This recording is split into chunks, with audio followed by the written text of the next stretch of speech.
আপোনালোকে জানে যে কেইটামান দিনত শিক্ষামন্ত্ৰী ডাঙৰীয়াই বাৰে বাৰে স্পষ্টীকৰণ দিয়াৰ পিছতো একাংশ সংবাদ মাধ্যমেই হওক বা একাংশ শিক্ষকেই হওক শিক্ষা সেতু এপটোৰ ওপৰত বহুতবিলাক প্ৰশ্ন আনি আছে।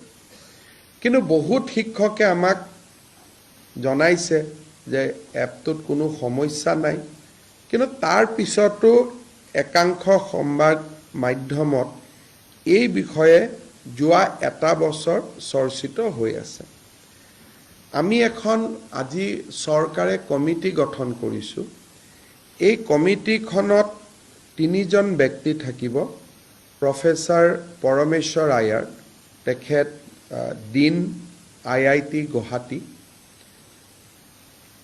প্ৰফেচাৰ শৰৎ কুমাৰ পাত্ৰ, তেওঁ director Indian information of technology Guwahati, doctor Hiten Choudhury, তেওঁ কটন কলেজৰ head of the department computer science and information technology. অৰ্থাৎ ৰাজ্যত ইনফৰমেশ্যন টেকনলজিৰ ওপৰত যদি কোনোবা বিশেষজ্ঞ বা কম্পিউটাৰৰ ওপৰত যদি আমি বিশেষজ্ঞ বুলি কওঁ, এওঁলোকতকৈ আৰু ওপৰত বিশেষজ্ঞ আজিৰ দিনত হয়তো আমাৰ ৰাজ্যত 2-4জন থাকিলেও ফটক কৰি পাবলৈ টান হ'ব।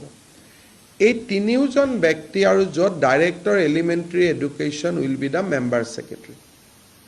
ডাইৰেক্টৰ এলিমেণ্টাৰী এডুকেশ্যনে মেম্বাৰ ছেক্ৰেটাৰী হিচাপে কাম কৰিব শিক্ষা সেতুৰ গুণগত মানদণ্ডৰ ওপৰত। এটা কোনোবাই সময়ত স্কুলত যাব বেয়া পায়, সেইটো এটা বেলেগ কথা। শেষলৈকে স্কুলত থাকিব দিলে বেয়া পায়, সেইটো এটা বেলেগ কথা। কিন্তু একাংশ সংবাদ মাধ্যমে কৈ আছে নহয় গছৰ ওপৰত উঠি এটেণ্ডেঞ্চ দিব লাগে। এতিয়া যিসকলে এপটো পৰিচালনা কৰিছে তেওঁলোকে মোক জনাইছে যে এইবোৰ একো কৰিব নালাগে, ৰেকৰ্ডখিনি লৈ ল'ব, 4টা বজাৰ পিছত ঘৰত আহিও বস্তুখিনি আপলোড কৰি দিব পাৰি। কোনো গছত বা ঘৰত উঠাৰ কোনো প্ৰয়োজন নাই। কিন্তু গোটেই শিক্ষা ব্যৱস্থাটো যোৱা কিছুদিনৰ পৰা এনেকুৱা এটা পৰিৱেশ কৰি দিয়া হৈছে যে মানে একেবাৰে যেন গভৰ্ণমেণ্টে এটা তগলকি নীতি চলাই আছে। আমি সকলো এটা কথা বুজিব লাগিব যে অসমৰ আটাইতকৈ দৰিদ্ৰ ছাত্ৰ ছাত্ৰীসকল চৰকাৰী স্কুলত পঢ়ে। আটাইতকৈ দুখীয়া ল'ৰা ছোৱালী চৰকাৰী স্কুলত পঢ়ে। আৰু তেওঁলোকক যদি আমি ন্যায় দিব নোৱাৰোঁ, শিক্ষাই অসমতাৰ সৃষ্টি কৰিব। অকল ধনী মানুহৰ ঘৰৰ ল'ৰা ছোৱালী ডাক্তৰ হ'ব, ইঞ্জিনিয়াৰ হ'ব, আৰু দুখীয়া মানুহৰ ঘৰৰ ল'ৰা ছোৱালী কেতিয়াও ডক্টৰ ইঞ্জিনিয়াৰ হ'ব নোৱাৰিব। গান্ধীজীয়ে কৈছিল যে শিক্ষাই সমতাৰ সৃষ্টি কৰে। Education has a equalising effect in our society. কিন্তু যদি চৰকাৰী শিক্ষকসকল স্কুলত নাযায়, তে শিক্ষাই ইমান এটা ডাঙৰ অসমতাৰ সৃষ্টি কৰিব যে সেই অসমতা আমি দূৰ কৰিব নোৱাৰোঁ। আজি মই এটা উদাহৰণ দিছোঁ। প্ৰতিদিন বাতৰি কাকতখনে এই ধৰণৰ কথা লিখে, গছৰ ওপৰত উঠে, গছৰ তলত উঠে। কিন্তু তেওঁৰ বা মোৰ 2টা ল'ৰা ছোৱালীয়ে প্ৰাইভেট স্কুলত পঢ়িছোঁ। গতিকে এই দুখীয়া দৰিদ্ৰ চৰকাৰী স্কুলত পঢ়া ল'ৰা ছোৱালীৰ যিটো প্ৰয়োজনীয়তা যে শিক্ষক এজন তেওঁলোকৰ বাবে মৌলিক অধিকাৰ, গতিকে শিক্ষকজনক সময়ত উপস্থিত থাকিব কোৱাটো চৰকাৰখনৰ বাবে অপৰাধ হ'ব নোৱাৰে। শিক্ষামন্ত্ৰীক তাৰ কাৰণে অপৰাধী সজাব নোৱাৰে। কিন্তু যদি এপটোত কিবা ভুল আছে, ডেফিনেটলি আমি ঠিক কৰিব লাগিব।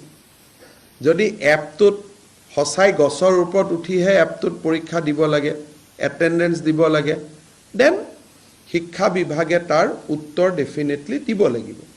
আৰু শিক্ষা বিভাগো ৰাইজৰ কাঠগড়াত থিয় হ'ব লাগিব।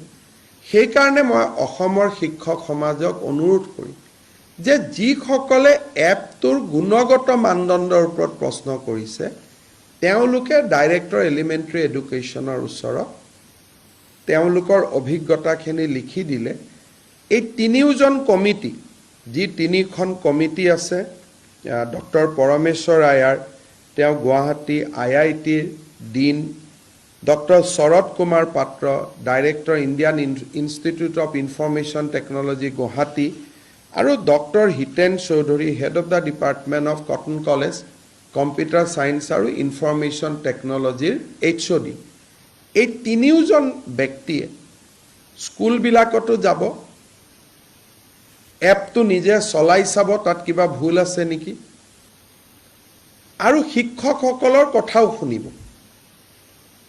আৰু তেওঁলোকে আমাক সাজেশন দিব যে এপটোক যদি কিবা ভুল আছে আমি কেনেকৈ তাক ইমপ্ৰুভ কৰিব পাৰোঁ কিন্তু সময়ত যোৱা আৰু সময়ত স্কুলৰ পৰা অহা